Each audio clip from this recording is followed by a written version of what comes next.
독특한 말씀을 가지고 뺄셈의 삶인가 덧셈의 삶인가 라고 하는 제목으로 잠시 말씀을 나누도록 하겠습니다.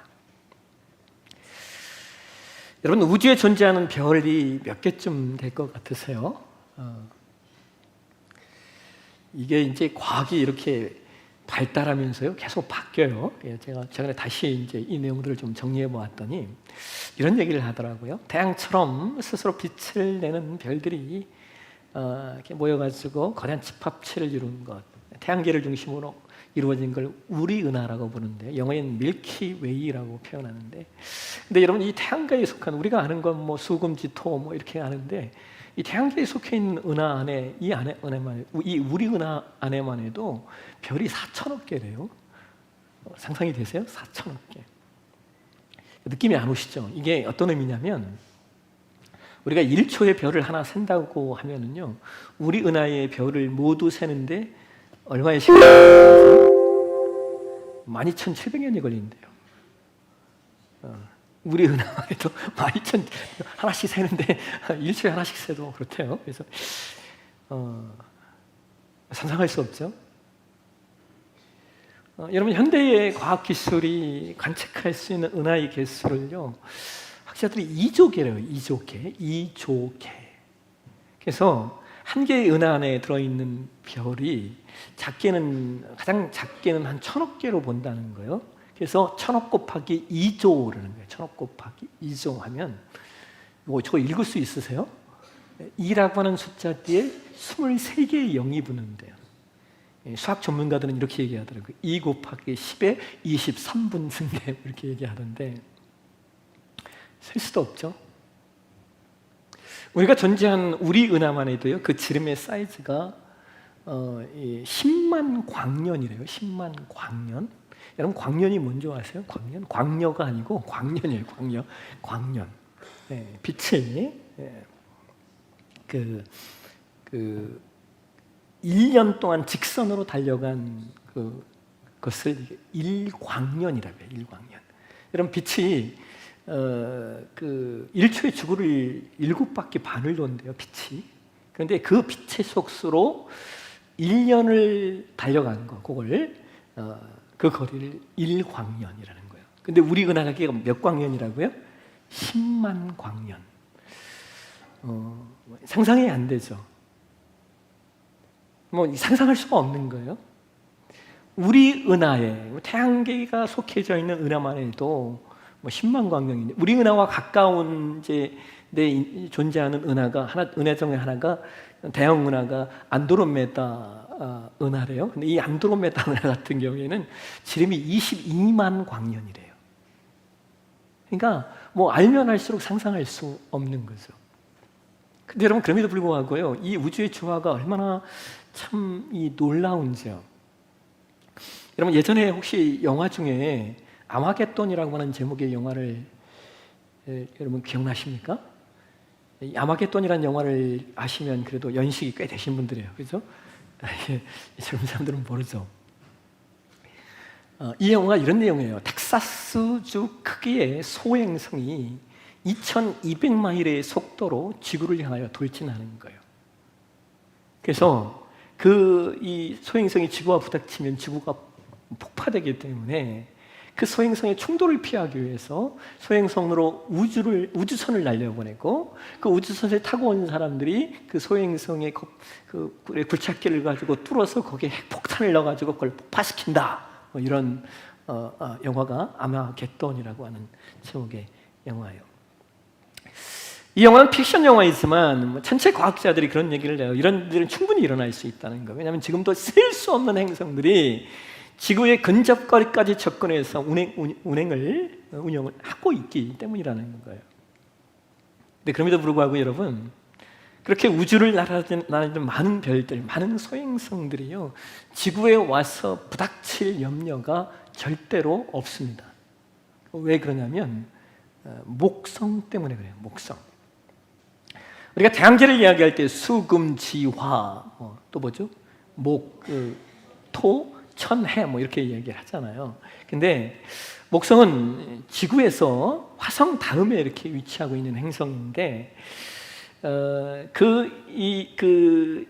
위치상 지구와 일직선상에 있잖아요. 그래서 태양 주위를 공전한다고요. 근데 이 목성이 지름이 지구의 11배입니다. 부피는 1300배이고요. 질량도 한 318배 정도가 된대요. 그래서 목성은 지구보다 수천 배나 강한 중력을 가지고 있다는 거예요. 이 때문에 지구를 향하여 돌진하는 수많은 행성들이 목성의 중력으로 인하여 그 궤도가 목성으로 바뀐대요. 그래서 목성으로 그것들을 끌고 들어가 충돌하게 만든다는 거예요. 그러니까 여러분, 우리가 천체 만환경으로 이렇게 보면요, 목성의 겉표면이 보입니다. 근데 목성의 표면에는요, 아주 적지 않은 크고 작은 충돌 흔적들이 있다는 거예요. 왜냐하면 지구로 달려드는 수많은 소행성을 목성이 빨아들였기 때문입니다. 그래서 지구가 안전한 겁니다. 사람들은 이것을 우연이라고 말하지만 우연치고는 참 신비하죠. 현대 과학자들이 이야기하는 것 중에 하나가 이런 얘기가 있어요. 우주의 미세 조정이라고 하는 내용이 있어요. 이게 무슨 말이냐면 우주가 아주 정교하게 구성되어 있다는 거예요. 아주 미세하게 조정되어 있다는 거예요. 그러면서 천체 과학자들 하는 말 이런 얘기예요. 중력 상수, 강한 핵력, 전자 질량, 프랑크 함수, 암흑의 에너지, 이런 얘기들을 하면서 그런 기본적인 물리 상수들이 조금만 바뀌었어도 우주는 존재하지 않는다는 거예요. 여러분 잘 아시는 물리학자였던 스티븐 호킹이라고 하는 몸이 아프셨던 돌아가셨는데 아주 탁월한 이 학자도 무슨 얘기를 하냐면 우주는 생각하는 것보다 훨씬 더 미세하게 조율되어 있다고 말해요. 저분이 크리스천도 아닌데 우주는 생각한 것보다 훨씬 더 미세하게 조율되어 있다는 거예요. 여러분 잘 아시는 천체 과학자 중에 천문학자 중에 칼 세이건이라고 하는 박사님도 계시죠. 이분이 쓰신 유명한 책들이 있잖아요. 근데 이분도 이런 얘기를 해요. 내가 우주를 깊이 연구하면 연구할수록 나는 종교적인 감정과 가까워진다는 거예요. 여러분 이 말을 이해하시겠어요? 이분이 하나님이라고는 말은 못한 거예요. 근데 내가 우주를 깊이 연구하고 이해하면 이해할수록 뭐와? 종교적인 감정과 가까워진다. 왜요? 신비로우니까. 여러분 종교와 과학이 대단히 이렇게 대립될 것 같잖아요. 그런데 꼭 그렇지는 않습니다. 인류가 존재하는 역사 속에서 종교와 과학이 대립됐던 적이요, 크게 2번 정도 있대요. 한 번은 지동설과 청동설 때 한 번 대립이 됐고, 또 한 번은 창조론과 진화론이 대립된 적은 있대요. 그런데 그렇다고 해서 우리 역사에서 종교와 과학이 그렇게 많이 대립된 적이 없다는 거예요. 왜 그러냐면 종교와 과학은 관점의 차이가 있기 때문이라는 거예요. 이게 관점이 뭐냐면 종교는 Y를 이야기한다는 거예요. 왜? 근데 과학은 어떻게를 이야기한다는 거예요. 종교는 만물이 왜 존재하는가 근본적인 원인을 이야기하고 싶다면 과학은 일어난 현상이 왜 그런가, 어떻게 이렇게 되었는가를 말하고 싶기 때문에 종교와 과학은 사실상 관점의 차이가 있다는 거예요. 관점의 차이. 여러분 오늘 우리가 계속해서 이제 기독교 세계관을 세계관으로 다시 돌아왔어요. 여름에 세계관 좀 중단해 있다가 다시 세계관 6번째 내용으로 좀 말씀을 나누려고 하는데, 여러분 기독교 세계관에 대해서 말하는 학자들이 세계관은 3가지 성격이 있다라고 얘기합니다. 보실까요? 세계관 같이 한번 읽도록 하겠습니다. 세계관은 누구나 가지고 있다. 세계관은 나침반과 같다. 세계관은 증명될 수 없는 전-이론적 틀이다. 세계관은 누구나 가지고 있다는 거예요. 저마다의 세계관이 있어요. 그죠 여러분? 우리 모두에겐 나만의 세계관이 있어요. 심지어 우리가 같은 마을, 심지어 같은 뱃속에서 태어났어도요, 세계관이 다릅니다. 달라요. 그런데 중요한 것은 그 세계관이 뭐와 같다는 거예요? 나침반과 같다. 여러분, 나침반의 가장 중요한 기능이 뭡니까? 지구 자기장의 북극을 가리켜서 방향을 알려주는 게 나침반의 역할이잖아요. 그러니까 나침반이 향하는 곳이 어디예요? 북쪽인 거고, 나침반 반대편이 어디예요? 남쪽인 거고, 오른쪽이 뭡니까? 동쪽이고, 왼쪽이 뭐예요? 서쪽이라는 거예요. 나침반은 우리에게 방향을 알려줘요. 근데 세계관이 나침반과 같다라고 하는 것은 어떤 의미냐? 사람은 자기가 가지고 있는 세계관대로 어떤 선택과 결정 등의 방향을 잡는다는 거예요. 사람이 가지고 있는 세계관대로 방향을 잡고 나 자신이 가지고 있는 세계관대로 결정하게 되어져 있고 나 자신이 가지고 있는 세계관대로 길을 걸어가게 되어 있는 거예요. 그렇기 때문에 세계관은 이론전의 틀이에요, 틀. 이게 무슨 말이냐면 여러분, 우리가 살다 보면요, 내가 왜 이렇게 선택하고 내가 왜 이렇게 결정하고 내가 왜 이렇게 반응하는지 모르는 것들이 참 많습니다. 참 많은 것들이 이거 내가 왜 이렇게 선택하지? 내가 왜 이런 결정을 내릴까? 이 모르고 선택하고 결정하는 경우들이 너무나 많다는 거예요. 그래서 세계관은 이론전의 틀이라는 거예요. 그 때문에 여러분, 많은 분들이 이 세계관을 이야기할 때요, 세계관은 안경과 같다라는 이야기를 해요. 안경. 무슨 말이냐?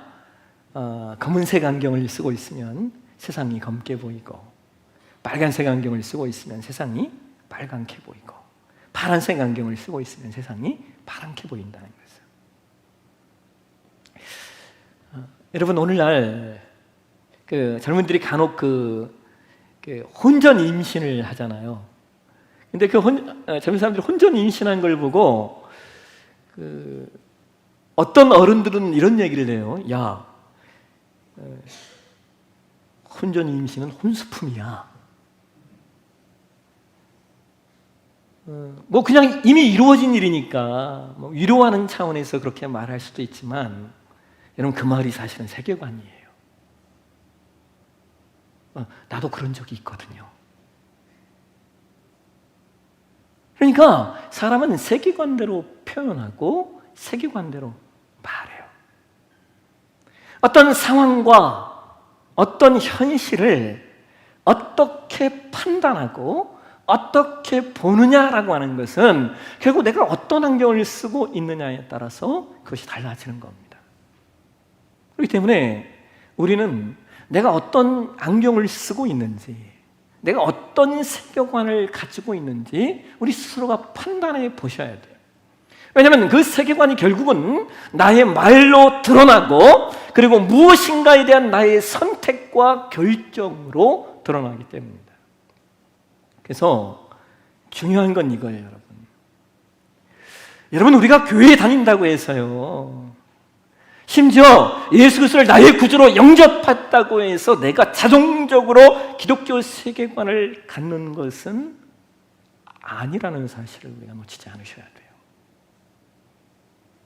예수님을 구주로 영접하고 신앙생활을 한다 하더라도 나 자신도 모르게 내가 이미 내 안에 전제된 이론적 틀인 세계관을 가지고 신앙생활을 하는 경우들이 너무나 많기 때문입니다. 그래서 이 세계관은요, 예수 믿은 다음에 내가 끊임없이 바꿔가야 할 영역이에요. 이걸 우리는 또 다른 말로 성화라고 이야기를 합니다. 내가 예수 믿고 구원받은 다음에 내 세계관을 끊임없이 바꿔가고자 하는 노력과 수고가 내 안에서 일어나는 것, 이걸 뭐라고 얘기한다고요? 우리는 성화라고 말한다는 거예요. 여러분, 이 사람의 세계관이 참 얼마나 재미있는지요. 엮이는 가정이라고 하죠. 즉, 가정으로서의 기능을 잘하지 못한 가정에서 성장한 사람은요, 자신의 내면 안에 세 가지 형태의 무엇 하지 말라라고 하는 내용이 있습니다. 그 세 가지 내용이 이런 거예요. 한번 보실까요? 같이 한번 읽어볼까요? 시작. 말하지 말라, 느끼지 말라, 신뢰하지 말라. 여러분, 여기 말하지 말라는요, 자기 집안에, 우리 집에 아픈 사정을요, 그 두 개도 말할 수가 없는 거예요. 창피하잖아요. 아버지가 맨날 술 먹고 들어오고. 옛날 어른들이 그런 표현 했잖아요. 지금은 그런 표현 안 쓰는데 옛날에 어른들이 맨날 기집질 한다고. 우리 아버지가 맨날 기집질 하는 거를 누구에게 가서 이야기를 하겠어요. 그래서 이런 엮이는 과정에서 성장한 사람은요, 자기도 모르는 사이에 뭐가 말하지 말라라고 하는 세계관이 자리를 잡아요.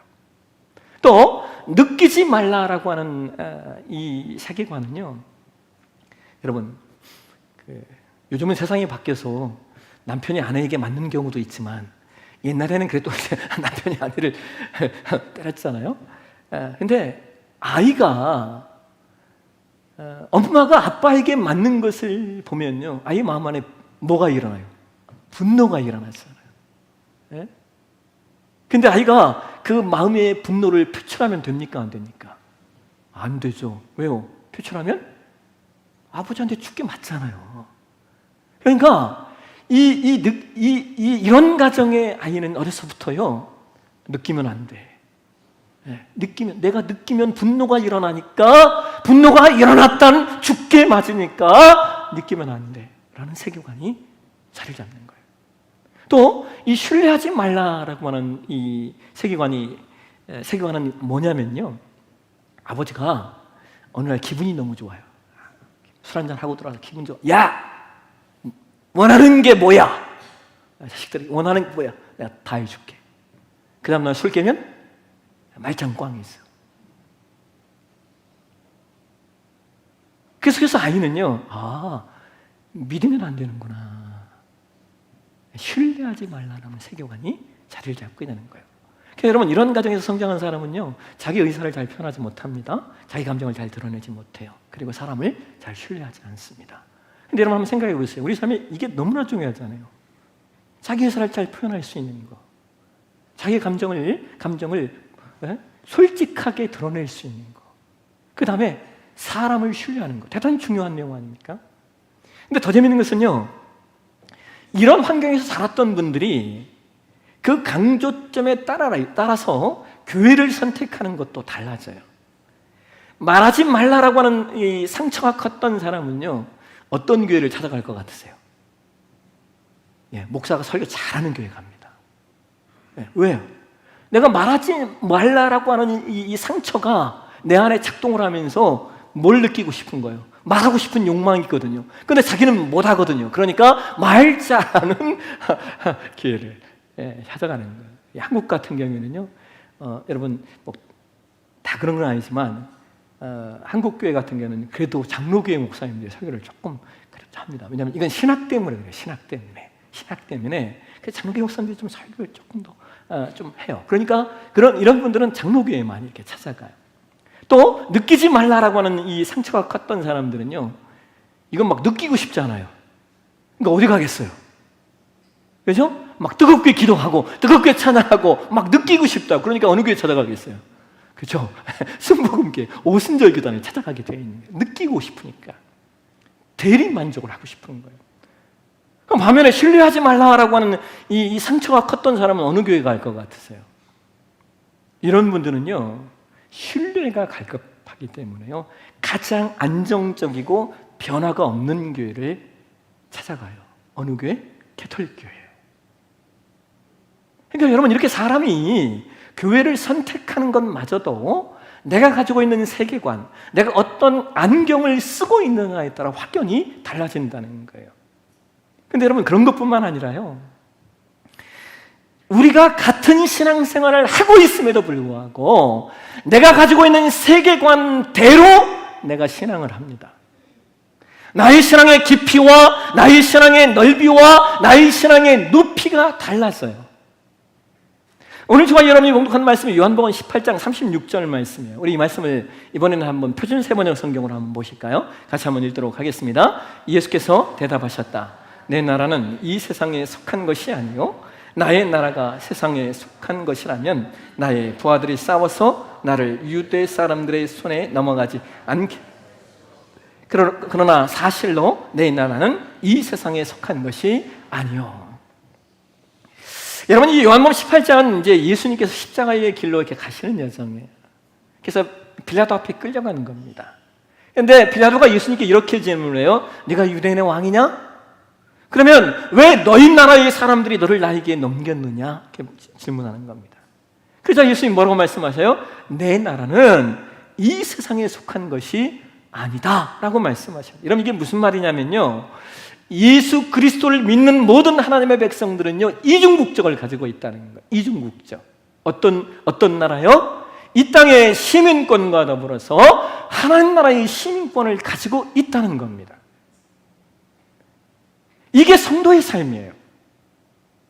성도는 이 땅에서 이 대한민국, 우리 대한민국이라고 하는 이 시민권을 가지고 있지만 동시에 우리가 성도라고 하는 이 존재는 하나님 나라의 시민권도 가지고 있다는 거예요.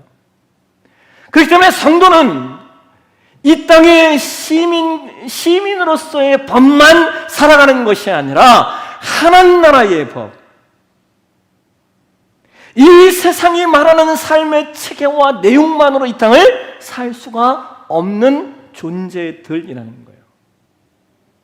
여러분, 만약 저와 여러분이 우리의 삶의 체계와 우리의 삶의 질서와 우리의 삶의 방법을 그냥 이 세상 사람들과 똑같이 살아간다면, 여러분이 이렇게 주일에 와서 예배 드리는 것 외에 다른 게 없다면, 그건 여러분 예수 안 믿는 사람도 다 할 수 있는 거예요. 그래서 우리가 우리 안에 성도라고 하는 이름, 우리가 우리 안에 성도라고 하는 이 거룩한 이름을 가졌다면 우리는 하나님 나라의 법이 뭔지, 하나님 나라의 질서 체계가 뭔지, 하나님 나라의 내용이 뭔지, 하나님 나라의 방법이 무엇인지를 알고 자발적인 순종을 통하여 그 법을 살아내야 돼요. 왜요? 우리가 성도니까. 성도가 아니라면 그 누구도 우리에게 하나님의 법을 말하지 않아요. 그런데 성도이기 때문에 예수님처럼 내 나라는 단순히 이 세상에 있지 않다라고 말할 수 있는 자들이 되어야 한다는 거죠. 그래서 오늘 저와 여러분의 삶 가운데 하나님 나라의 법이 뭔지, 하나님 나라의 질서 체계가 뭔지, 조금 어려워도 에이, 뭐 세상, 목사님 세상 다 그렇게 그냥 다 살잖아요 라고 말하고 터부시 여기는 것이 아니라 하나님 나라의 법이 뭔지, 하나님 나라의 질서 체계가 뭔지, 하나님 나라의 방법이 뭔지를 알고 내 삶의 세계관을 바꿔야 한다는 거예요. 나의 안경을 바꿔야 돼요. 이것을 바꾸지 않고 신앙생활 하기 때문에 사실은 우리의 신앙이 힘든 겁니다. 그렇잖아요, 여러분. 하나님 나라의 백성인데 여전히 세상의 방법으로 살고 있기 때문에 신앙이 힘들죠. 괴롭지 않습니까? 한 발은 하나님 안에, 한 발은 세상 안에 올려놓고 이 두 다리를 갈지차처럼 벌리고 걸어가야 되니 이 삶이 얼마나 피곤하고 힘이 들어요. 그래서 우리의 신앙이 정말 깊어지고 우리의 신앙이 정말 넓어지고 우리의 신앙이 정말 견고해지기 위해서는 우리의 세계관을 하나님 나라의 법으로 고정시켜야 돼요. 이번 경선의 연합세를 하는데요, 많은 성도들이 저한테 많은 분들이 그렇게 했어요. 목사님, 사실 오고 싶지 않았는데 오니까 은혜네요. 저한테. 사실 저도 그랬어요. 저도 경선에 수련회 이거 좀 안 하면 안 되나? 혼자 하다가 근데 가니까 은혜. 첫날 강사로 오셨던 목사님이 작년에도 오셨던 목사님인데 이분이 아주 말씀을 탁월해요. 우상 숭배에 관한 이야기를 하셨는데 여러분 그거 아세요? 이 목사의 불행은요, 설교의 은혜를 받지 못한다는 게 이게 불행이에요. 이거 아세요? 이 목사라고 하는 이 직분이 다른 목사님의 설교의 별로 은혜를 받지 못한다는 게 이 목사에게 불행입니다. 근데 제가 그날 얼마나 은혜를 받았는지요. 제가 그 목사님 설교에 너무 큰 은혜를 받아요. 그러면서 저 자신을 돌아봤고, 또 우리가 그분 설교 후에 우리 서구로 캠프장님들 쫙 모여가지고 그날 설교 말씀을 함께 나누는데 모두가 다 깊은 은혜, 받은 은혜들을 나눠주셨어요.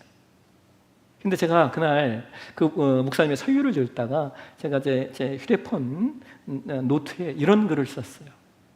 뺄셈의 삶을 살 것인가, 덧셈의 삶을 살 것인가. 뺄셈의 삶을 살 것인가. 뺄셈의 삶을 살 것인가?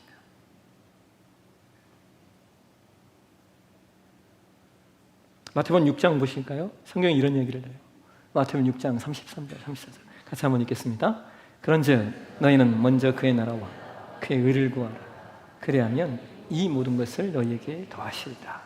그러므로 내일 일을 위하여 염려하지 말라. 내일 일은 내일이 염려할 것이요 한날의 괴로움 그날에 족한다.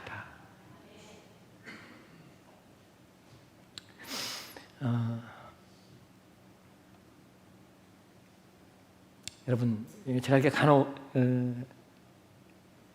이렇게 보다 보면요, 힘들 때만 예배하는 분이 있어요. 힘들 때만 기도하는 분이 있어요. 똑같이 신앙생활 하는데 언제? 힘들 때만 와서 예배하고 힘들 때만 와서 기도해요. 근데 여러분 한번 생각해 보세요. 힘들 때만 와서 예배하고 힘들 때만 와서 기도하니 그분을 이렇게 예배하게 하고 기도하게 하려면 어떻게 해야 돼요? 계속 힘들어야 되는 거예요. 계속 힘들어야 돼요. 그러니까 제가 하나님이 얼마나 어려우실까? 하나님은 우리의 삶을 기쁨과 자유와 평안을 누리게 하시는 분인데 이분은 힘들 때만 와서 예배하고 힘들 때만 기도하니 이분의 삶 가운데 계속 뭐가 있어야 돼요? 힘든 일이 있어야만 기도하고 힘든 일이 있어야만 예배하는 거예요. 그러니까 하나님이 이분을 사랑하셔서 힘들게 하셔야 예배하고 힘들게 하심으로 기도하게 하시니 하나님도 얼마나 힘들겠어요. 어떤 분은 필요한 것이 있어야만 예배하고 필요한 것이 있어야만 기도하는 분이 있어요. 그러니까 그분의 삶도 마찬가지예요. 날마다 필요한 것이 있게 만들어야 되는 거예요. 날마다 그의 삶을 부족하게 만들어야만 그래야 비로소 와가지고 기도하고 예배하게 되는 거예요. 저는 하나님이 얼마나 힘드실까라는 생각을 했어요. 그렇잖아요, 여러분. 간혹 저에게 이런 얘기를 하시는 성도님도 있어요. 목사님, 우리 교회는 왜 이렇게 일이 많아요? 왜 이렇게 일이 많냐? 왜 이렇게 일이 많냐? 제가 내년에는 아무것도 않고 주일 예배 하나만 드려볼까? 이런 마음을 최근에 여러분 교회가요 책이 하나 나오는데 히트 쳤던 책이 하나 뭔지 아세요? 오무교회. 이 오무가 뭔지 아세요? 주중 예배 없고 새벽 기도 없고 성경 공부 없고 그냥 주일에 한번 딱 예배 드리는 이 오무교회라고 하는 책이 히트를 쳤어요. 그래서 우리도 한번 해볼까? 내년에 그냥 아무것도 우리 부교육장 목사님들 좋겠네. 그냥 주일에 한 번만 딱 예배 드리는. 근데 여러분 신앙은요 뺄셈의 삶이 되면 안 돼요. 빼면 뭐만 남아요? 아무것도 안 남아요. 그렇잖아요, 여러분. 그러면 신앙의 내용과 수준은 사람마다 다 다르죠. 어떤 분은 주일에 한 번만 나와서 신앙하는 게 그분의 신앙의 최고의 내용이 될 수 있고, 어떤 분은 아니야, 나는 3일 예배도 나오고 새벽 기도도 나오고 나는 묵상도 해야 되고 나는 훈련도 해야 되고 나는 열심히 사역도 해야 되고 섬기고 어떤 분은 이런 신앙의 내용 컬러를 가진 분도 있다는 거예요. 근데 내가 하기 싫어서 목사님 우리 교회는 일이 너무 많은데 일하지 마십시오 라면 그때부터는 교회가 뭐가 돼요? 하향 평준화가 되는 거예요. 그렇잖아요, 여러분. 하향 평준화의 교회가 되면요 죄송합니다, 아무것도 남는 게 없어요. 교회는 그런 것이 아니라는 거예요. 그래서 여러분 자기 신앙의 세계관대로 신앙하시면 돼요. 절대로 이제 앞으로 저한테 찾아오셔서 목사님 우리 교회는 일이 너무 많아요 이런 얘기 하지 마십시오. 그러면 제가 그렇게 얘기할게요. 하기 싫다는 얘기시죠? 하지 마세요. 이렇게 얘기할 겁니다. 뺄셈의 신앙은 남는 게 아무것도 없어요. 오늘 예수님 우리에게 뭐라고 말씀하셔요? 너희 먼저 그의 나라와 그의 의를 구하라. 그리하면 내가 이 모든 것을 너에게 더해줄게. 이게 예수님 우리에게 말씀하신 내용이에요. 너 인생에 두렵고 염려하고 힘들고 어려운 일 많지? 그런데 그럼에도 불구하고 너희가 먼저 그의 나라와 그의 의를 구해봐. 그러면 내가 이 모든 것들 더하게 하시는 은총을 줄게. 여러분, 신앙은 이 자리 앞에 가는 거예요. 여러분, 제가 목사인데 제가 여러분들에게 말하는 거예요. 집사님, 수요예배 나오지 마세요. 새벽기도 뭐 하려고 나와? 그냥 주일에 한 번만 나와도 신앙이 충분해. 그러니까 충분한 신앙이야. 그러니까 그것만 하셔요 라고 말한다면 여러분 저한테 뭐라고 얘기하시겠어요? 너 목사냐? 그럴 거 아니에요. 아닙니까? 저는 목사이기 때문에 어떻게 하면 저와 여러분의 신앙을 그래도 좀 더 하향평준화가 아니라 상향평준화가 되게끔 할 것인가? 왜요? 그랬잖아요. 경선회 연합순회에 가니까 많은 분들이 저한테 이렇게 얘기해요. 목사님, 오기 싫었는데 와서 말씀 듣고 기도하고 하니까 큰 은혜네요. 이런 거예요, 여러분. 안 하면 안 하고자 하는 대로 아무것도 안 할 수 있는 거고요. 여러분, 하고자 하는 마음이 있으면요, 그 무엇도 못할 것이 없어요. 여러분, 우리의 신앙을 뺄셈의 신앙으로 만들어 가지 마십시오. 덧셈의 신앙, 덧셈의 신앙. 우리 신앙의 깊이와 넓이와 높이가 뺄셈이 아닌 덧셈으로 더 풍요롭게 되고 부유하게 되는 그 신앙으로 만들어가는 우리 내포 사랑이 되시길, 그리고 그 세계관이 저와 여러분의 세계관이 되시길 주의 이름으로 축원합니다.